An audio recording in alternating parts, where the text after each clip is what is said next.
Gentlemen, how much further do you need to fall? How many more times do you have to fall flat on your face and feel worthless and feel like a loser before you actually take it up a notch, increase the gears? Guys, don't make the same mistake that so many men make, the same mistake that I made, where it just takes you so long to kick into gear. You're just cruising on autopilot as if you're on cruise control on the M25, which is of course the London motorway, or if you are outside the UK, you're down the highway, you're in your vehicle just on cruise control, not even thinking clearly, not even there consciously. Your brain is not even present. You're not thinking in decades, you're not thinking about the present or even the future. You're fantasizing about the past and ruining over mistakes that you made before.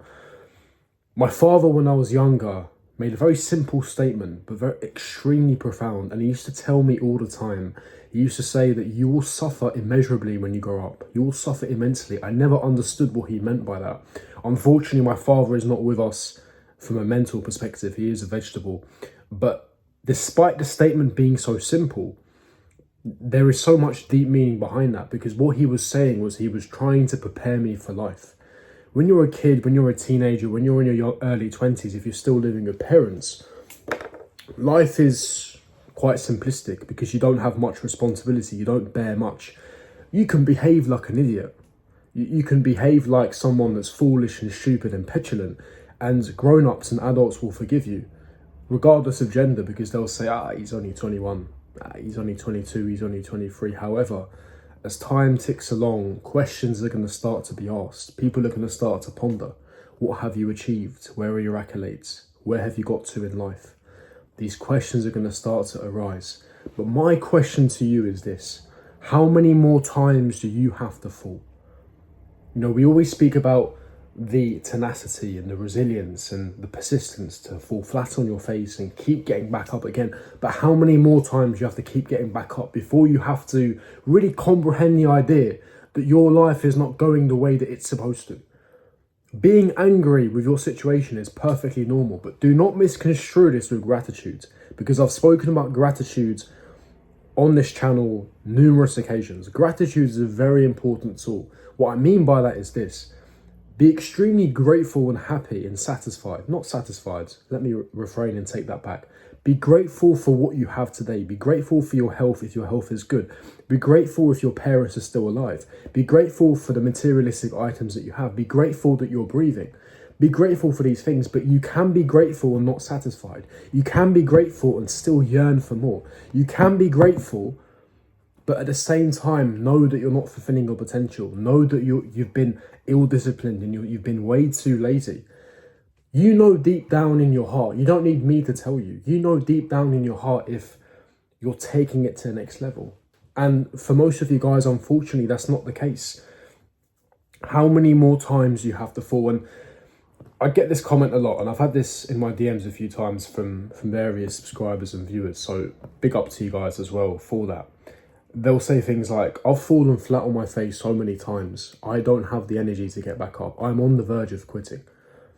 And this is going to get a little bit sad, but I understand that feeling. I understand the emotion. I understand the feeling. There once upon a time was a period where I was flirting with suicide. Not, about to cut myself or anything like that, but there were questions popping in my head. Perhaps maybe if the world would be a better place, if my loved ones would be better off without me. These questions were being asked from me a very long time ago.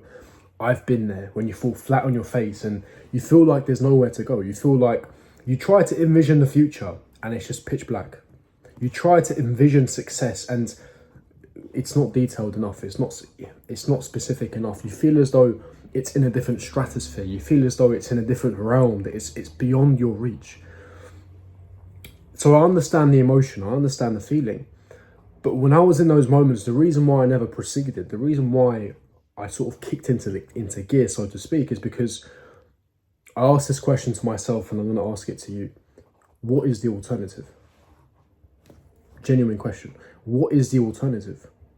You end up biting the bullet and going ahead and just finishing it all. What is the alternative? Because regardless, the time is going to pass anyway. So whether you sit there and play video games and watch pornography and scroll on TikTok and YouTube shorts, that's all well and good. It's your prerogative because it's your life at the end of the day. You are entitled to do whatever you want. But the time will pass regardless. But you have no right, and that is absolutely fine if you want to live a simplistic life.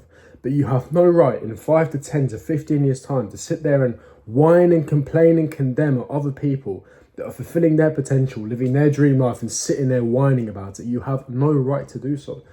Because unfortunately, whether you like it or not, you have to put the work in. You have to put the hours in. The idea of FOMO, of not going to parties and not going to events and missing out on social activities. Guys, I've been there. I've had nights where I wish I had someone to hug. I wish I had that feminine touch, and I'm walking around central London on my own, and I'm seeing couples holding hands and they're in their little coats with their gloves and hats, and you've got the Christmas lights and it's pitch black and they've got hot chocolates in their hand, and the envy, the rage inside of me, tough. And I know factually a lot of you guys watching would have felt the same. Tough. That's my only answer. Tough. You have to get through that stage. You have to be positive. You have to understand that the future is bright. Of course, the stipulation is that you put the work in, but your time will come. Your time will absolutely come. But sitting there whining and no, be grateful for what you have, but you can still be angry. Now, I'm a little bit fortunate. We can laugh and joke here. I'm quite fortunate. I'm from a Turkish background. I descended from the Ottoman Empire. So my descendants and my ancestors rolling in their graves right now, I have that Ottoman blood, that Ottoman rage. So anger isn't necessarily a bad thing. Use the anger. If you're angry and you're not where you want to be in life, that's not a bad thing. If anything, I say that's a good thing. The worst feeling to have is apathy. Because apathy is you've essentially given up. It's with the stage where I mentioned earlier. It's flirting with the idea of basically giving it all up. So apathy is the worst feeling to be because you're not able to do anything. The feeling you want is anger, because anger you're able to channel, especially if you channel it correctly and utilize it correctly. You're able to increase the gears. You're able to take everything to the next level. But you have to stop this idea of, oh, I'm just going to sit here and wait and someone's going to come and rescue me. I've made this point before. You're not a princess. You're a grown man. You cannot expect anyone to come and rescue you. You have to get up your ass and start to take things to the next level. You have to start taking things seriously. How many more times you have to fall flat on your face and realize that people don't respect you, you don't even respect yourself, and that you want the desired life today? Of course, it's not going to come today, but you need to start putting in the shift in now. You have to start putting the work in now. I go to the gym every day. Do I feel like it? Absolutely not. And I'm going to be honest with you, I have a disdain for the gym. I hate it. Being in that enclosed environment that feels like solitary confinement, surrounded by sweaty people around me, on the machines, I don't enjoy it. But I do it because I need to do it for my fitness, for my endurance, for my mental health. It's imperative. You have to. You have to. This is life. You have to get on with it. Most things you're going to do, you're not going to enjoy. But you have to put the work in, otherwise you're going to regret it in 5 to 10 years. As my father famously said, you will suffer immensely. It is the price you'll pay. You have to pick your poison. Suffer now so you can have the life that you dream of in the future, or seek pleasure now like a pussy, and then whine and complain and moan in 10 years when you're in the midst of mediocrity. But the choice is simply yours. Fall flat on your face today, constantly on a continuous basis, and do nothing about it, well then ultimately you're going to pay the price. What is the alternative is my question to you. There is no alternative, because the time is going to pass anyway. That's why now is the time to put in the work, and that is the question that I pose to you. Subscribe, hit the bell notification, smash the like button, leave me your thoughts and opinions in the comment section below, and I'll see all of you guys for my next video. Peace.